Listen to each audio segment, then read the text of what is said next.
Bueno, buenas tardes. Bueno, gracias a EMUR por la invitación y bueno, gracias a los participantes para estar un sábado en la tarde después del almuerzo. Bueno, y agradecer a los que han venido y principalmente a los pacientes que sé que hay, familiares, y bueno, y sé que están presentes los del grupo de Alzheimer, de familiares también. Gracias por el apoyo. Esto es de una manera entre las diferentes asociaciones de familiares y de pacientes de diferentes enfermedades, así como están ustedes. También está EMUR, también se formó hace poco de la enfermedad de Parkinson, acá en Salto. Y bueno, un poquito más adelante voy a hablar la importancia de ello, ¿tá? Más allá de que voy a hablar desde la esclerosis múltiple desde los criterios de Schumacher a McDonald en 2025. Quiero decir esto porque de alguna manera muchas veces se comenta, ¿no? A nivel vox populi de la población, que es una enfermedad emergente o es una enfermedad nueva, que antes no había tantos casos y ahora estamos llenos de casos, ¿no? El tema es que se piensa más un poco en la enfermedad. Yo creo que son múltiples los factores, tanto a nivel de recurso humano, a nivel tecnológico también, la posibilidad de tener un resonador, estoy hablando acá en Salto principalmente, ¿no? Y la región. Porque una de las cosas también que hemos hablado en lo que fue en mayo, cuando fue el Día Mundial de Esclerosis Múltiple, el tema de que lamentablemente todavía sigue habiendo en Uruguay pacientes clase A y clase B en cuanto a la disponibilidad de llegar al diagnóstico con rapidez. Y van a ver ahora por qué la importancia de cuanto antes hay que diagnosticar esta enfermedad. ¿Por qué? Porque tiempo es cerebro. Pero ya pasando un poquito más la evolución de los criterios de diagnóstico. El objetivo de esta charla es comprender la evolución histórica de los criterios de diagnóstico de la esclerosis múltiple, analizar los criterios del McDonald 2025, revisar los tratamientos modificadores de la enfermedad actual, identificar el impacto del diagnóstico temprano en el pronóstico, que es importante tanto para los familiares como los pacientes sepan esta información. El tema de hoy en día de la globalización de la información es importante, ya no corre más que la información es solamente de los trabajadores de la salud, del médico, del neurólogo, sino también los pacientes tienen que manejar hoy en día esta información y muchas veces nos pasa en la consulta, ¿no? Que vienen con la información, salió un paper o un último tratamiento y nos consultan a nosotros y muchas veces nosotros no estamos de una manera tenemos que ir a revisar, ¿no? Ha cambiado un poco esa relación médico-paciente o médico-familia, médico-paciente y familia, porque muchas veces viene acompañado por su familia. Y bueno, como bien decía el profe, es la esclerosis múltiple. Ha cambiado el concepto como tal de esta enfermedad, ¿no? Esta enfermedad que en su momento se pensaba que solamente era una forma de que el sistema inmunológico atacaba a la vaina de mielina de forma inflamatoria, como que remitía a eso, no volvía a pasar más nada, hasta que no tuviera un nuevo empuje o tenía una cierta progresión, ¿no? Este concepto cambió en estos últimos tiempos. Está en una revisión continua, permanente, a nivel, no solamente a nivel de Uruguay, sino a nivel internacional. O sea, por suerte se reúnen los expertos cada cierto tiempo para revisar. Y como verán ahora, cómo han pasado las diferentes definiciones. Y qué mejor el profe, ¿no? Que ha pasado por todas estas etapas, ¿no? De actualización y en la etapa formativa también. Quiero decir que el profe de alguna manera no solamente es un referente a nivel nacional, sino internacional de la neuroinmunología y como neurólogo e internista, ¿no? Entonces, tiene una base autoinmune, neuroinflamatoria, caracterizada por la diseminación temporal y espacial. Acá pueden ver en esa imagen lo que es un nervio sano, ¿no? La neurona como tal, la vaina mielina, y cómo de alguna manera está carcomida, ¿no? Como un cable, siempre se explica como el cable como tal, y cómo eso se va degradando, y eso afecta lo que es la velocidad del impulso nervioso. Y eso a su vez también se ve reflejado en los diferentes síntomas de acuerdo a la topografía que esté afectado, no solamente a nivel cerebral, sino también a nivel del tronco encefálico, donde pasan las principales vías, y en la médula espinal. Entonces, vamos a lo que son los criterios de Schumacher. Imagínense que ya hace más de 60 años esta enfermedad fue el primer estándar de diagnóstico, como una... Imagínense hace 60 años que no había resonador, no había casi tomógrafo, era solamente a pura clínica, ¿tá? Y sigue siendo todavía una enfermedad clínica, más allá que la resonancia es fundamental, el líquido cefalorraquídeo es fundamental, pero en ese entonces, hace 60 años, los neurólogos diagnosticaban, ¿no? Y muchas veces se hacía la biopsia del cerebro, ¿no, profe? En donde la esclerosis en placa, por eso es esclerosis múltiple, porque se observaban las placas como tal en esos cerebros, en las autopsias, y de alguna manera Schumacher fue en el año 1965 donde planteó el primer estándar de diagnóstico de esclerosis múltiple y definió la enfermedad como clínicamente definida. Y bueno, para que tengan una idea, el examen físico-neurológico, la progresión lenta, o sea, los pacientes entre 10 y 50 años, hay cosas que se mantienen aún en día, a pesar de 60 años, se mantienen ciertos criterios clínicos para esta enfermedad, ¿no? Después venimos del año 65 al 83, ¿no? Casi después, 20 años después, Poser definió, Poser tuvimos la grata visita acá en Uruguay, vino más aproximadamente 3 veces, ¿no, profe? Acá, usted lo trajo, ¿no?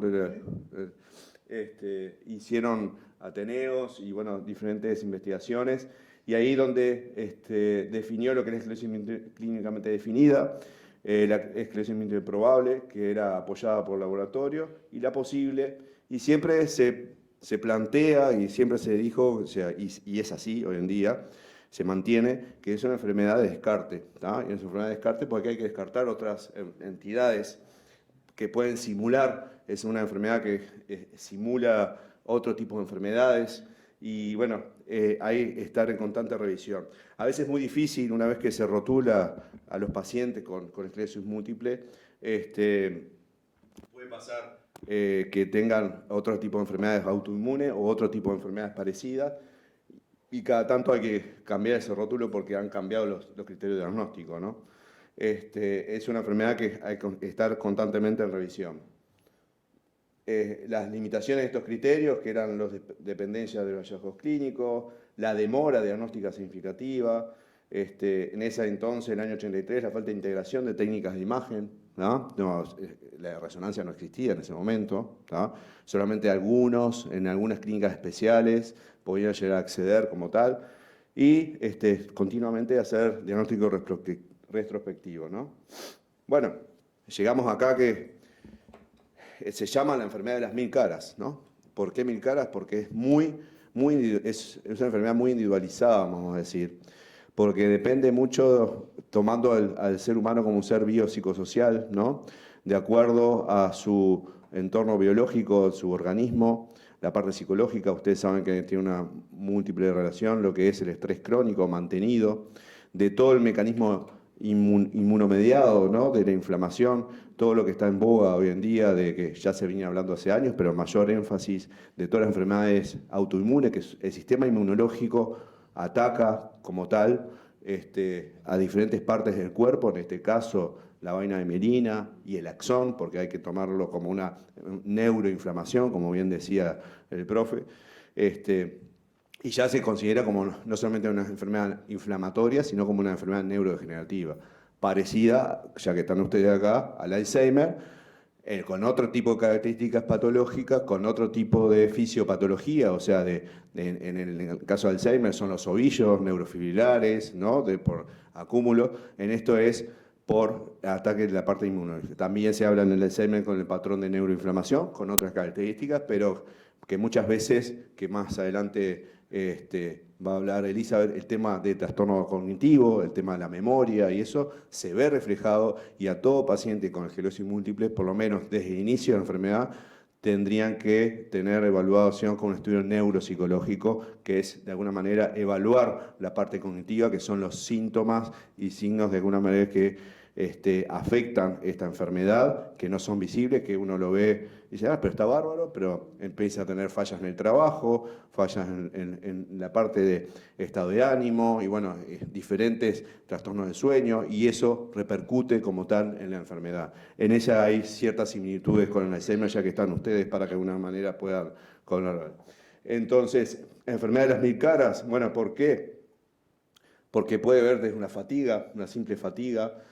Esa fatiga, como bien después va a explicar Elizabeth, mediante diferentes tests se puede evaluar si son fatigas cognitivas o fatigas musculares o fatiga. Y bueno, las parestesias, ¿no? Esos síntomas tan subjetivos, hormigueos, cosquilleo, en diferentes partes del cuerpo, que muchas veces vienen pacientes catalogados como psiquiátricos, ¿no? Y que muchas veces mujeres, imagínense, ¿no? Mujeres y jóvenes psiquiátricas, muchas veces después vienen con muchos síntomas subjetivos que muchas veces es difícil catalogar por el examen físico neurológico, de poder testearlo, pero tenemos que escuchar de alguna manera a las personas y bueno, poder identificar esos signos no visibles que no son tampoco palpables, ¿no? Pero sí hay otros. Uno de las dos es la parte visual, la disminución de la agudeza visual, los mareos, los vértigos, los famosos también zumbidos de oído, ¿no? La intolerancia al calor, la incoordinación, la pérdida sensorial, la afectación a la disfunción sexual, dolores neuropáticos, bueno, muchas de estas cosas que uno puede decir, por eso se llaman enfermedades de las mil caras, ¿no? La multiplicidad de síntomas. Bueno, y acá saltamos del año 83 al año 2001, también casi 20 años, ¿no? Esto quiero ir relacionando porque van a ver que del 2001 a 2025 cada vez la brecha de revisión diagnóstica cada vez son menos frecuentes en cuanto a los años, ¿no? O sea, más frecuente de revisión. Entonces, acá aparece como criterio de diagnóstico la resonancia. Imagínense cuánto tiempo parece que hoy en día que nosotros, bueno, ¿cómo le mandaron la resonancia? Y no hace 24 años ya, ¿no? Que no hace mucho tiempo que estemos el tema de la resonancia y el tema de la accesibilidad de la resonancia como tal, ¿no? Por eso, acá mismo en Uruguay, por eso decía al principio, no todo el mundo, por suerte acá en Salto sí, pero en otros departamentos no tienen accesibilidad y para uno pedir una resonancia es dificultoso, ¿no? Y de alguna manera. Y está dentro de los criterios clínicos como tal, imaginológico, porque necesitamos la resonancia, ¿no? No la tomografía, sino la resonancia, y inmunológico desde el punto de vista licural, desde el punto de vista licocefalorraquídeo, que es el pinchacito en la espalda, ¿no? Entonces, hay que saber lo que es la diseminación espacial y temporal, espacial porque en diferentes lugares topográficos, así sea a nivel cerebral, tronco encefálico, nervio óptico, médula espinal, eso serían la parte de diferentes espacios del sistema nervioso central, y temporal porque hay lesiones que son nuevas, viejas o de actuales agudas, que muchas veces se pasa el contraste gadolíneo para ver si esa lesión como tal es en agudo. Y bueno, hay lesiones típicas, características que van a ver ese sombreado blanco que muchas veces ocurre, ¿no? Nosotros también, como neurólogos y que de alguna manera cuando pensamos en una enfermedad desminimizante, porque ahora más adelante vamos a hablar un poquito más de otras enfermedades desminimizantes, que hay que pensar en el diagnóstico diferencial, nosotros en la resonancia suscribimos, obviamente, pedimos con protocolo de enfermedades desminimizantes. Entonces el imagenólogo, que acá en Salto lo informan médicos, imagenólogos especialistas en la parte de neuroimagenología, ya van a buscar de acuerdo al dato clínico y ya saben lo que es de alguna manera especificar, ¿no? Entonces, la revisión de McDonald en el 2005, ahí pasaron 4 años, ¿no? Imagínense, venían cada 20 años revisión y ahora pasamos cada 4 años. Hay una simplificación del criterio de diseminación espacial, mayor especificidad en las lesiones y siempre se discute si sí o si no el líquido cefalorraquídeo, porque hay una lo que hay una apertura en lo que es la barrera hematocefálica de pasaje de ciertos elementos biológicos de inflamación. Entonces siempre se ha discutido de si estudiar o no el líquido cefalorraquídeo y bueno, mediante la punción lumbar. En esta etapa del McDonald's 2005, que hace 20 años de esto, las bandas oligoclonales estaban presentes. Ahí pasamos desde 2005 al 2010, ahí ya pasamos 5 años, pero más o menos es una revisión sistemática. Ahí se incorporó con las lesiones sintomáticas, asintomáticas, también el papel confirmatorio de las bandas oligoclonales en cuanto al 2010, y ahí pasamos 7 años después en la innovación de lo que es la inclusión del concepto de esclerosis múltiple primaria progresiva con criterios específicos, las lesiones corticales.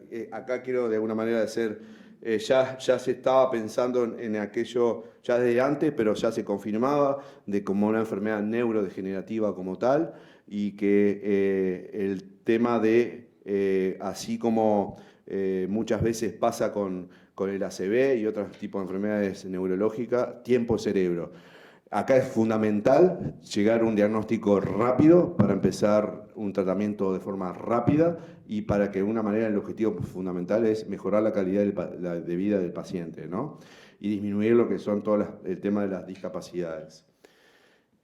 Bueno, pasó del 2017 al 2025, ahí pasaron ya, en realidad fueron 7 años porque se revisó esto en el 2024, pero se publicó...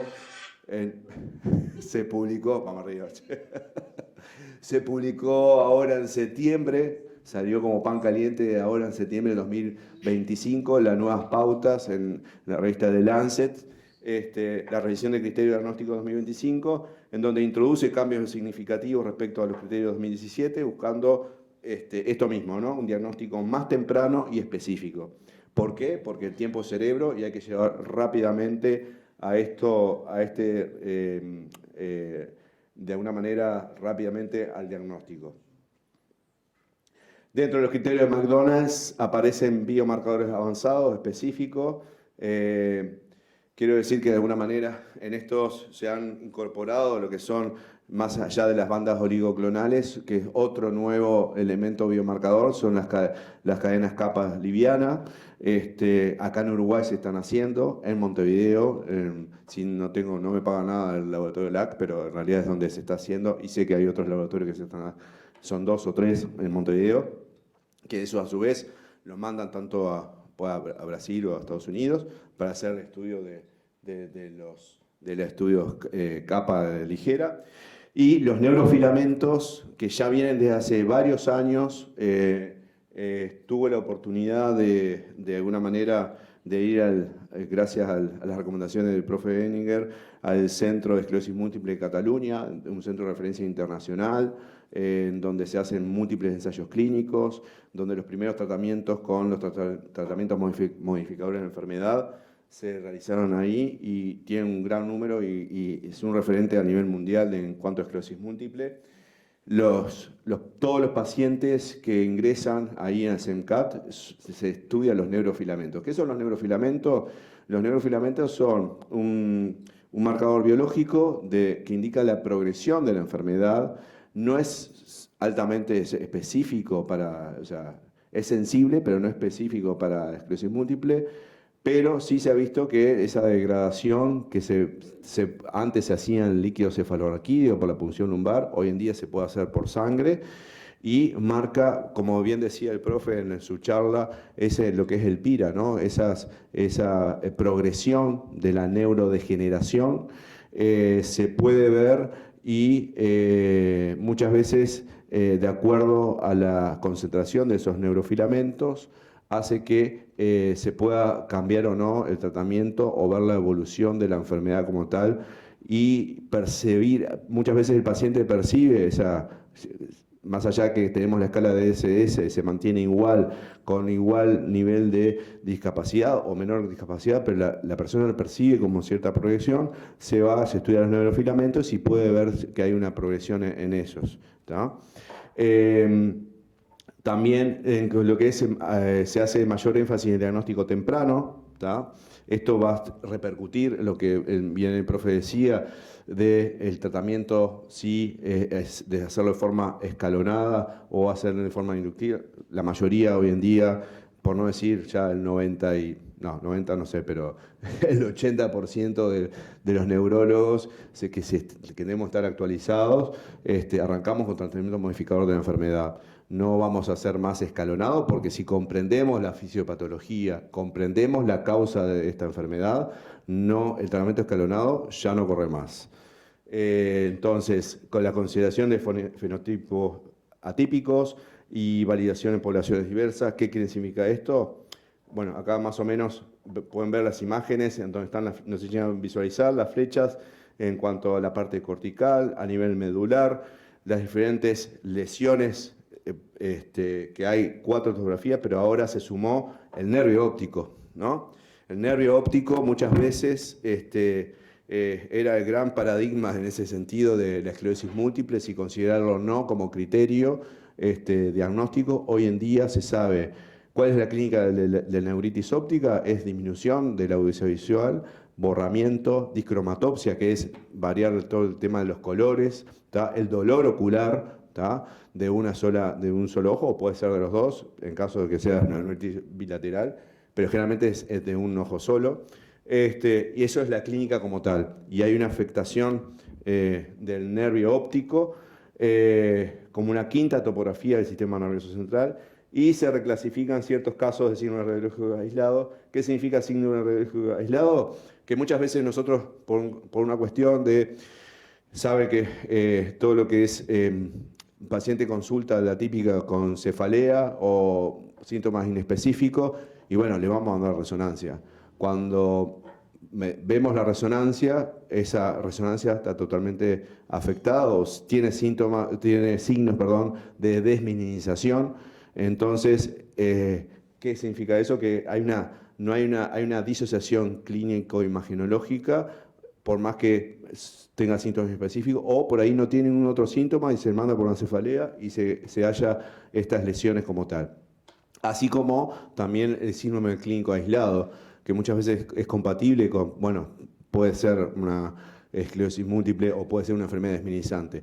Hablo más ahora de enfermedad desminimizante porque ahora van a ver que dentro de los diagnósticos diferenciales, bueno, esto es como de alguna manera las nuevas lesiones, y estos son los marcadores de una imagen, que esto no es preciso que lo sepan, simplemente es para que hay nuevos signos, marcadores de neuroimágenes, y también depende, así como ha cambiado en estos 60 años desde el punto de vista solamente clínico, ahora es un diagnóstico clínico, imaginológico e inmunológico, también cambia la tecnología. Actualmente los resonadores que están habitualmente son de 1.5 Tesla. ¿Qué significa eso? Es la graduación. Es como el lente óptico del resonador. En Uruguay, muchas veces este tipo se ve en los que son de 3 Tesla, o sea, que tienen mayor definición. Es cuando uno habla, ¿no?, de si está en HD, Full HD, y bueno, lo mismo pasa en este tipo de resonadores. Y para los de investigación, que hay de 7 Tesla, que muchas veces hay muchos cambios desde el punto de vista imaginológico, que a veces en el resonador habitual no se pueden ver. Dentro de los diagnósticos diferenciales, las características atípicas, acá vamos a tocar un punto, por más que seamos neurólogos de adultos, siempre podemos llegar a ver en la parte de adolescencia. El diagnóstico de esclerosis múltiple en niños es complejo y requiere exclusión de otras enfermedades que ya las vamos a mencionar, que son primo hermanas de la esclerosis múltiple, como es la neuromielitis óptica o enfermedad de Vick, que es una enfermedad inmunológica que está relacionada a un anticuerpo anticopolina 4, y después lo que es la anti-MOC, que es contra la mielina del oligodendrocito, que es otro tipo de enfermedad desminimizante, que tiene síntomas parecidos a la esclerosis múltiple y que hoy en día también tenemos que pensarlo como diagnóstico diferencial. Entonces, del diagnóstico diferencial de esclerosis múltiple es un diagnóstico de exclusión, como bien decíamos al principio. Hay que recordar también que hay otras enfermedades inmunológicas como el lupus, el eritematoso sistémico, la enfermedad de Sjögren, la artritis reumatoidea. Obviamente, a veces también hay otras enfermedades asociadas que pueden estar en concomitancia con esclerosis múltiple tenemos acá en Salta que tienen enfermedades autoinmunes en las dos, ¿no? Con lupus, con esclerosis múltiple, o NMO, neuromielitis óptica, con artritis reumatoidea. Es crucial descartar el proceso infeccioso y considerar trastornos genéticos, porque hay enfermedades genéticas que son enfermedades dismielinizantes que pueden imitar a la esclerosis múltiple. Y hay que tener una cuidadosa interpretación de la resonancia magnética, porque a veces podemos de alguna manera, el tema del diagnóstico como tal, hay ciertas similitudes en cuanto a estas enfermedades, y el uso de técnicas avanzadas son esenciales para el diagnóstico preciso. Acá, simplemente para mencionar, o sea, tiene un diagnóstico diferencial entre, sí puedo llegar a mencionar, por ejemplo, en el caso de la neuritis óptica, la afectación del nervio óptico. Para el caso de la neuromielitis óptica es mucho más severo que la esclerosis múltiple. Rápidamente la persona puede llegar a la ceguera como tal, no tanto así como la esclerosis múltiple. Obviamente esto es para con un diagnóstico precoz como tal.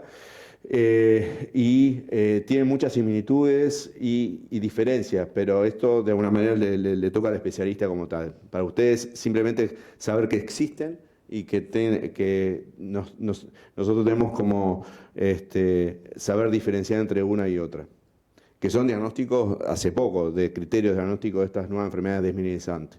Entonces, el impacto de estos nuevos criterios es el diagnóstico más temprano. Hay una reducción entre el 30 y 50% del tiempo de diagnóstico, el inicio precoz del tratamiento modificador y es un mejor pronóstico a largo plazo, ¿tá? En cuanto simplemente mencionar la clasificación de tratamientos modificadores, igual lo voy a mencionar un poquito más adelante. El tratamiento, una vez realizado, no es solamente farmacológico, es un tratamiento integrador, multidisciplinario. Así debe ser, al igual que para el Alzheimer, ya que están acá, ¿no? El acompañamiento de la familia y esto es fundamental, ¿no? Una vez que no es fácil cuando uno se hace el diagnóstico, lo primero que va a googlear y siempre aparece, yo siempre digo, cuando prefiero que me pregunten y no vayan a googlear, porque lo primero que aparece es una silla de ruedas cuando googlea, ¿no? Esclerosis múltiple, ¿no? Y es más, se confunde a veces con la esclerosis lateral amiotrófica, que es otro tipo de enfermedad, que también nada que ver el mecanismo, simplemente ya con el nombre parecido ya se confunden y ya eso lleva a la persona que recibe el diagnóstico muchas veces a la angustia de esto, ¿no? Y es un duelo como cuando recibe la noticia. Simplemente mencionar que, bueno, están los tratamientos actualmente por el Fondo Nacional de Recursos, aproximadamente 18 fármacos para el tratamiento de esclerosis múltiple. Eso significa también, de acuerdo como es la enfermedad de las 1000 caras, por eso los múltiples tratamientos son medicamentos yo le diría de alto precio, no de alto costo, sino de alto precio. Entonces, por eso el Fondo Nacional de Recursos los cubre. Y que de alguna manera hace que muchos de nuestros pacientes reciban estos tratamientos. Por suerte no es tan engorroso hoy en día, más allá de que, engorroso para el lugar donde hay neurólogos y donde hay de alguna manera resonador y la accesibilidad como tal, ¿no? Pero hay tratamientos con inyectables, que antes era de primera línea tradicional, los orales e infusionales que son de alta eficacia. Los voy a mencionar nada más, los interferones, me hago cargo de esto, de lo que vaya a decir, es mi opinión personal como neurólogo. Yo, por ejemplo, tratamiento de primera línea, ya no utilizo más interferón, ¿tá? Yo ya salto a lo que es el tratamiento modificador de la enfermedad, porque hay que actuar rápido, porque pensando en la fisiopatología, en las causas, o sea, no en la causa como tal, sino de cómo esto es una enfermedad neurodegenerativa, esta línea ya a veces nos cuesta a nosotros como neurólogos, y más con la parte administrativa, con el Fondo Nacional de Recursos, justificar esto. Hay gente que tiene fobia a las agujas también, ¿no? Este, y que nunca quiso recibir tratamiento con interferón, entonces vamos de alguna manera a que hay tratamientos por vía oral y tratamientos por infusión. ¿Tá? Simplemente mencionarlos. Estos tratamientos vía oral de fingolimod, teriflunomida, dimetilfumarato, ¿tá? Estos son otros también, cladribina, siponimod, sanimod.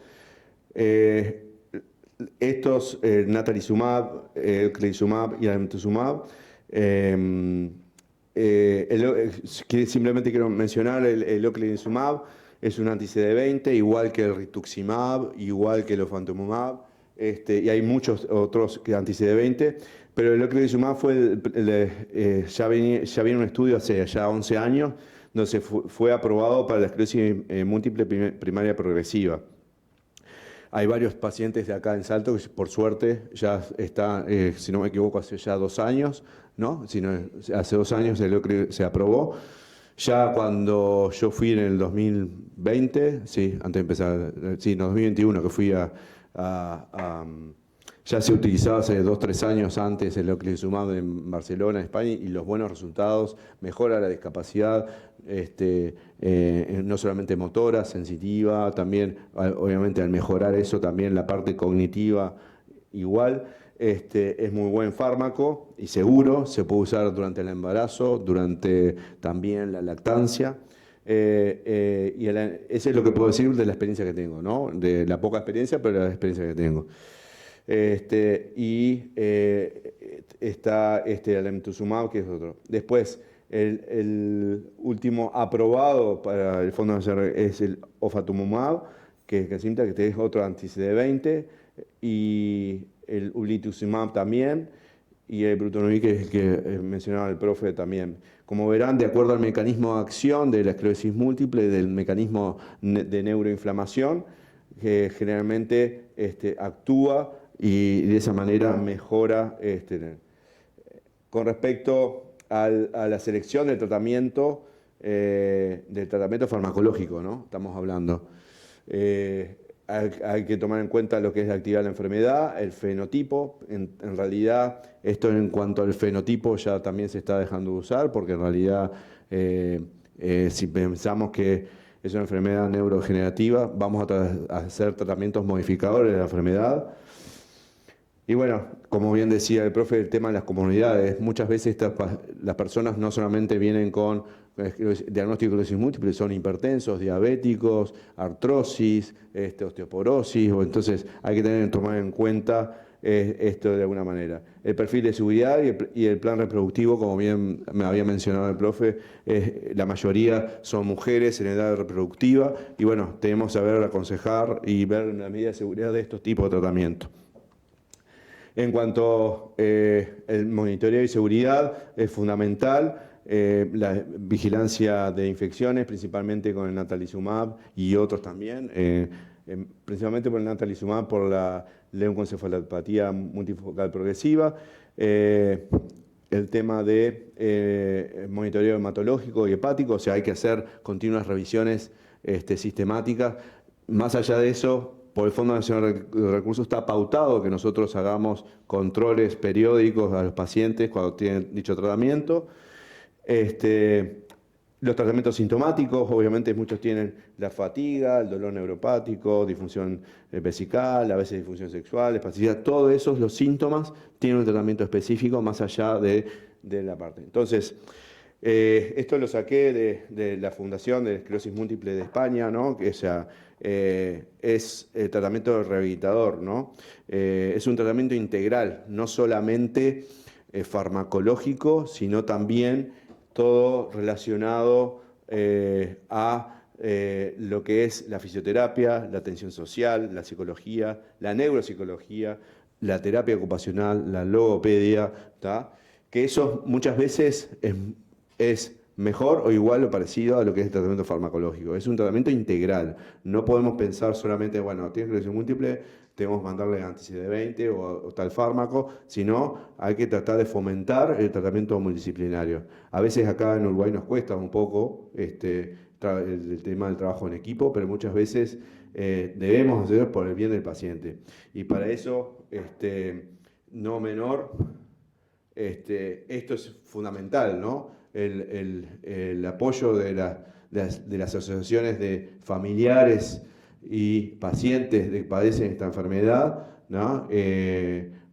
Hacen que de alguna manera la enfermedad sea más llevadera, ¿no? Muchas veces le digo a los pacientes cuando tengo que darle un diagnóstico de este tipo de entidad, así sea para esclerosis múltiple o para Alzheimer o para otro tipo de demencias o otro tipo de enfermedades. Bueno, ¿qué nos vino a enseñar esta enfermedad, ¿no? ¿Qué nos vino a enseñar? ¿Qué debemos saber de manejar esta enfermedad? Me vino a decir, bueno, ¿qué puedo aprender de esta enfermedad? Pero no solamente ir en contra de ella, sino acompañado, acompañarse con la enfermedad y saber lidiar junto con los familiares, junto con la familia, los vecinos. Muchas veces, lamentablemente, las personas están solas en esta batalla continua y que de alguna manera necesitan estar acompañados de alguna manera, y a veces las asociaciones de familiares y de pacientes los ayudan. Que bien, o sea, sé que hay casos anecdotarios, ¿no?, bastante frecuentes en este tipo de cosas, y a nivel país también. Entonces, las futuras direcciones, como bien decía el profe, medicina predicción en esclerosis múltiple, los biomarcadores pronósticos, ojalá que en algún momento se puedan medir los neurofilamentos, la reparación de la mielina, las terapias neuroprotectoras. Y bueno, para ir concluyendo, fundamental, se tiene que ir de acá que el tiempo es cerebro, o sea, de alguna manera, si llegamos a un rápido diagnóstico, podemos de alguna manera llegar a un rápido tratamiento y de esta manera poder, como bien dicen los criterios de McDonald's 2025, han evolucionado hacia el diagnóstico más temprano y preciso. Hay un amplio arsenal terapéutico disponible, como la misma enfermedad, la enfermedad de las 1000 caras, la importancia del tratamiento individualizado o personalizado y hacer un llamado a lo que es la necesidad de enfoque multidisciplinario. Así que gracias, como podrán ver, estas caras de alguna manera pueden ser estos pacientes con esclerosis múltiple y enfermedades desminimizantes, y bueno, qué mejor estar acompañado por parte de la familia, amigos y las asociaciones como tal. Así que ya, muchas gracias.